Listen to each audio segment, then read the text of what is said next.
So if you just picked up an airbrush and you're frustrated trying to figure out how to use it, it's quite common. It's not an easy thing to use, but let me tell you, there is one key thing that you need to know, and I'm going to share that with you in this video. Let's get into it right now. So when most people start to learn how to airbrush, they do this. You can hear the air going on and off, and they're kind of airbrushing patchy.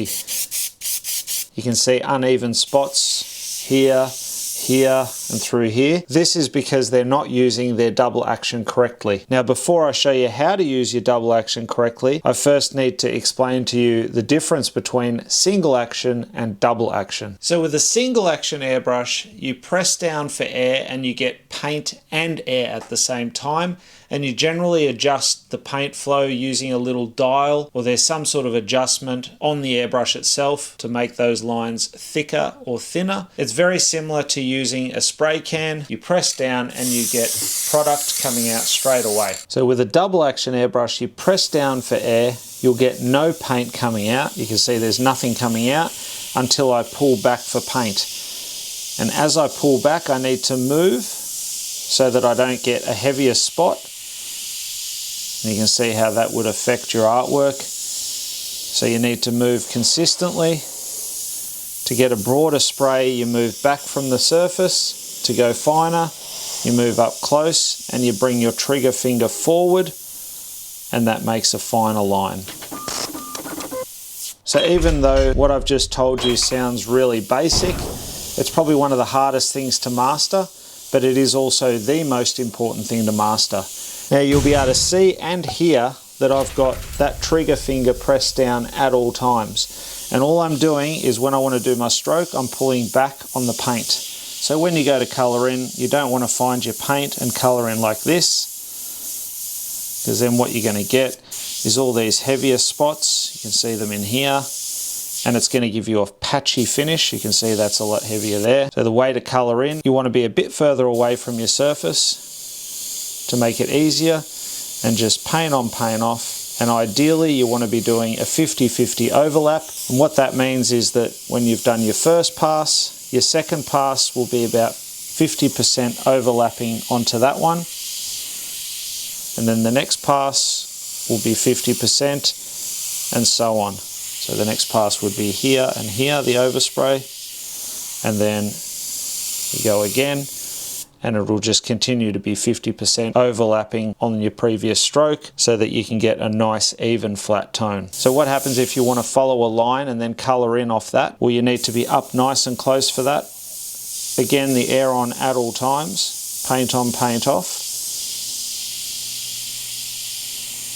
And then as you get into these areas here, you can come back a bit further. That makes it easier to colour in. You can also angle your airbrush away from that line, providing there's no other line on the other side. So obviously if there's a line here that you're staying within, you can't be doing that, because then you're going to get overspray in this area here. Okay, so you just want to monitor that. So mastering the double action is really the most important thing. That's the first thing that I would be focusing on and practicing. So once you've mastered the double action, meaning that you're keeping that air pressed on at all times, you're never letting it go, even when you're doing, you know, little fine details, fine lines or broad spray, doesn't matter what you're doing, that air stays on at all times. And you're just controlling your stroke with that trigger finger. If you want a really heavier stroke, come back further, pull back full throttle. And again, if you want to do fine stuff, up nice and close. You want to put a drop shadow under there and further away. It's going to feel very weird to start with and more difficult. You'll always want to just go like this. And if you start to hear that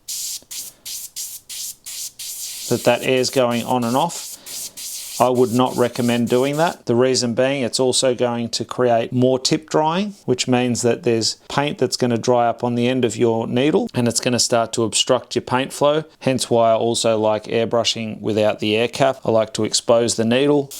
I find it allows for easier maintenance of the tip drying, and you can also get finer detail. As you can see here, it can go really fine. and I get a perfect line of sight as well. Just make sure that you're using an airbrush holder when you put it down and you don't drop your airbrush. So regardless of whether you're airbrushing with a gravity or a suction feed airbrush, it doesn't matter.